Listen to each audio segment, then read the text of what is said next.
Hello বন্ধুরা, কেমন আছো? দুদিন ধরে উত্তরবঙ্গে যা গরম পড়ছে বলার বাইরে।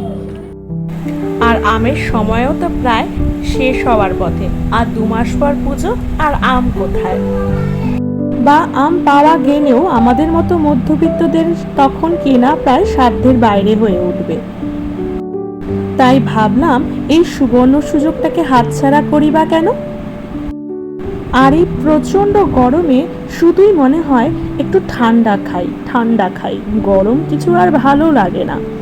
তাই আমি বানাতে চললাম ঠান্ডা কিছু। কি বানাচ্ছি তোমরা কিছুক্ষণ পরেই ঠিক বুঝে যাবে। দেখো, আমগুলোকে ভালো করে ধুয়ে কাটতে শুরু করলাম।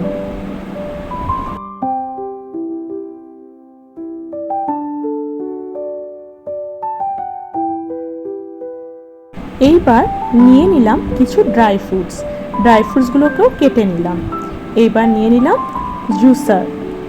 জুসারে কেটে রাখা ফ্রেশ আমগুলো অ্যাড করলাম। তারপর অ্যাড করলাম আমুলের মিল্ক। তারপর দিয়ে দিলাম ফ্রেশ ক্রিম, এটাও আমি আমুলেরই ইউজ করি। এরপর দিয়ে দিই কনডেন্সড মিল্ক। এরপর অ্যাড করি sugar. And the last one, dry fruits. এইবার গ্রাইন্ড করতে শুরু করে দিই।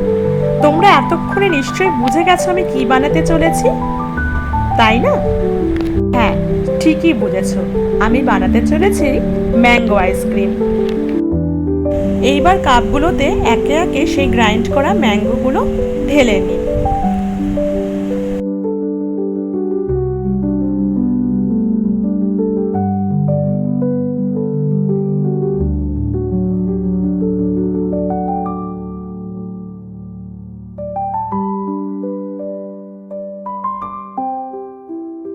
ঢালা হয়ে গেলে ওপরে ছড়িয়ে দিই একটু ড্রাই ফ্রুটস।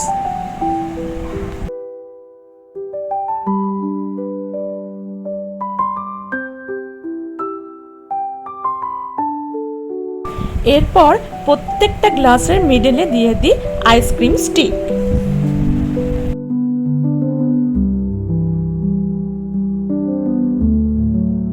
সবগুলো গ্লাস আমার রেডি। এরপর ফ্রিজে রাখার পালা। ফ্রিজে ঢুকিয়ে দিলাম। Now it's time to count the time. Tick tick tick tick tick tick. এইবার দেখি আইসক্রিমগুলো কেমন হলো। এই দেখো, কি দারুণ লাগছে দেখতে। তোমরাও কিন্তু বাড়িতে আনা এই আম দিয়ে এত সুন্দর আইসক্রিম বানাতে পারো এই গরমে। আজকের ভিডিওটা কেমন লাগলো বন্ধুরা অবশ্যই জানাবে। সবাই ভালো থেকো, সুস্থ থেকো, বাই।